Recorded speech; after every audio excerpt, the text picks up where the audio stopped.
Okay, so as some of you guys remember, I'm going back and I'm watching the entire I Love Lucy series. And right now I'm actually on DVD set 5, but I started at 1, naturally. And I got to DVD set 3, and it was so weird because the first 4 DVDs, I really didn't remember any of the episodes. Like, none of them seemed familiar. And actually, let me even go back. Okay, so DVD set 1, I didn't remember any of the episodes. DVD set 2, I remembered all the episodes on the second DVD. DVD set 3, I only remembered the episodes on the last DVD, which was DVD number 5. And the episodes on DVD number 5 are the black wig, where Lucy gets an Italian black wig, which was the still we were just seeing at the beginning of the video. The diner, I don't really remember that much at all. And of course, Tennessee Ernie, you can't forget, at least not the character. And I do remember the one Tennessee Ernie visits, but Tennessee Ernie hangs on. The DVD was crapping out around there. Sometimes my DVD freezes or something when the DVD has a scratch on it. And the golf game, oh my God.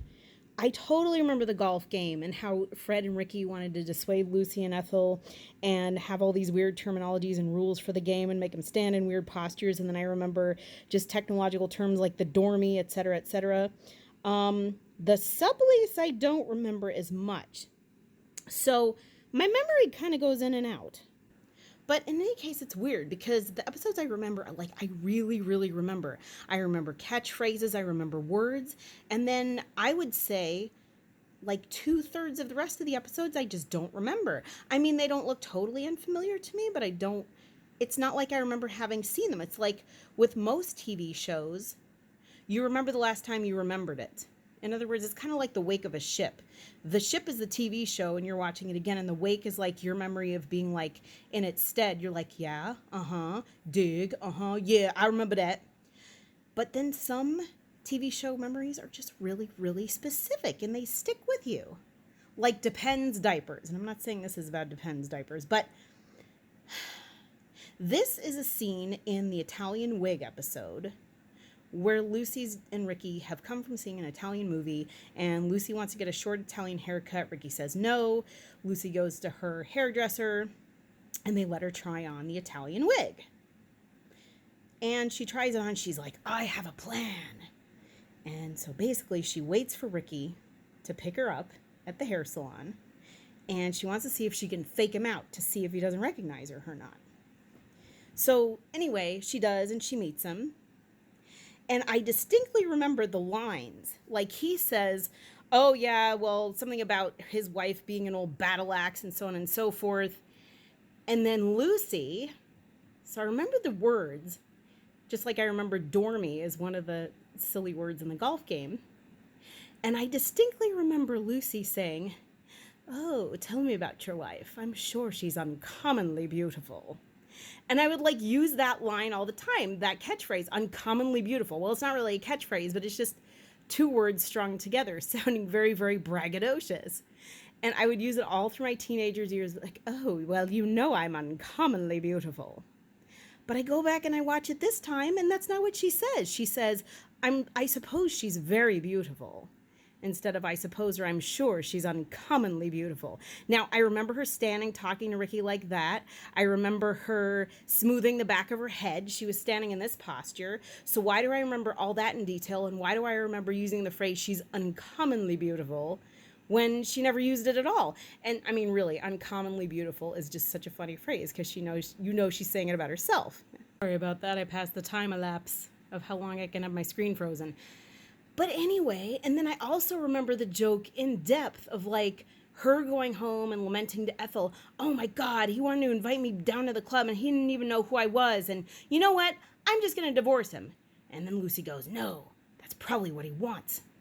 I'm not going to divorce him. And Ethel goes, oh, that's right. Show it to him. Stay married to him or whatever. That's really showing him.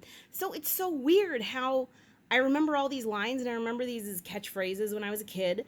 But most, I would say 2/3 of the rest of the episodes, I'm going back and watching this, I don't remember. And a lot of them seem kind of modernized, like Ricky, just the numerology one that I did a video on where he was a Gemini, and so she did it on numerology. And and astrology.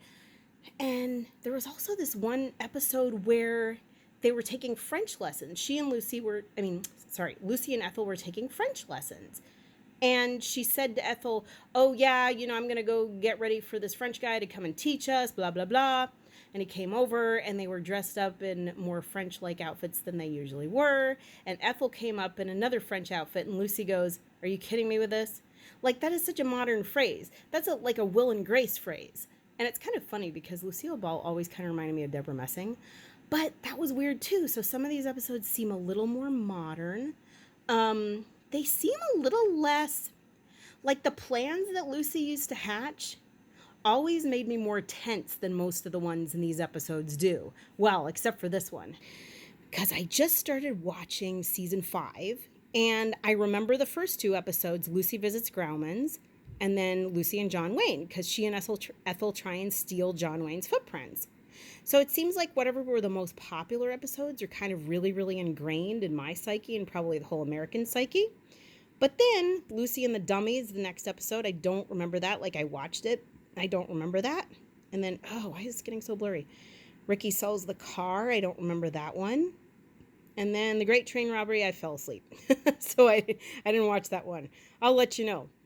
But see, the episodes where it's Lucy Visits Grauman's and Lucy and John Wayne, those were the situations and the scrapes that Lucy and Ethel would get themselves into that would make me tense. I remember they would concern me because everything was not in its proper place, and I would worry about the legality of stealing John Wayne's footprints. And a lot of the episodes now I'm a lot more relaxed by, and they're a lot more flowing for me, and I have a much more relaxed time watching I Love Lucy. And they almost remind me of more like Friends episodes in a certain way. So it's just weird. I don't really know how else to explain it for you. Another thing I remember them as just them fighting more. Like Lucy and Ethel and Fred and Ricky, and I remember there being a lot more yelling and fighting, and there's not anymore, so that's kind of good. It's almost like there's more unity and there's better storytelling the way Jen Sploration would like it. But it is so interesting. So I just kind of feel like most of these episodes, 1/3 of these episodes are all new to me. One thing I should tell you guys, though, is in season 2, the second DVD, Ricky did open the door and say, honey, I'm home twice in 2 different episodes. So I did see that. Ricky's constantly saying splaining, though. But he never says, Lucy, you got some splaining to do, but he uses the word splain, and Lucy's still constantly making fun of his accent. But it's just really weird. And then there was this one episode where she got, oh gosh, I think this was in the second season. She got this art thing. She was sold a bunch of clay in an art store. She wanted to cultivate her hobbies. She was pregnant with little Ricky. And then she wanted to teach little Ricky a bunch of art. And so they said, oh yes, you're going to be the next artistic genius. So she got all this clay. She made all these crappy sculptures. And then she had a bet with Ricky to she sort of was like, oh yeah, I'm going to make a great sculpture and I'm going to have an appraiser over here or something like that. And they're going to, tell me I'm a great sculptress or whatnot. I'm not explaining it very well. But anyway, you kind of get the drift. So anyway, this guy comes over and everybody's telling her she sucks at making sculptures. So what she does is she puts clay in a clay-like substance over her own face, and she cuts a hole in a table, and she sits as though she is a clay sculpture of her own head in the table. And an art appraiser guy comes and he wants to take it home. Well, in my old reality, I would think that he would try and pull the sculpture off the table and it would be her head and then she would be found out. But that's not what happened. Somebody else came over and they started messing with the face and mushing it all around, and they ruined it, and then the guy didn't want it. But it was still just as good. So anyway, it was weird. So I don't know. That's just so weird to me. The other weird thing is, I've been watching the old sitcom Soap from the 70s, and I never saw it as a kid. So I'm watching it now, and this may just be because a lot of plots are similar on it, but sometimes when I watch it, I feel like I have seen it before. In other words, I have a better memory of Soap than I did of I Love Lucy, which is weird, certain I Love Lucy episodes. Anyway, Soap's a really good show. I think I found some residual memory from that, but that's another video for another time. In any case, just let me know. Let me know if you guys have ever watched a show or rewatched a show and only remembered 1/3 of the episodes. Oh, and of course I remember this. Is this what we have to look forward to next season? Oh, and I totally remember this. It's like every time I see a joke I remember, I'm like, oh yeah. Again, like the froth in the wake of the boat. All right. Anyway, that's about all. Peace out.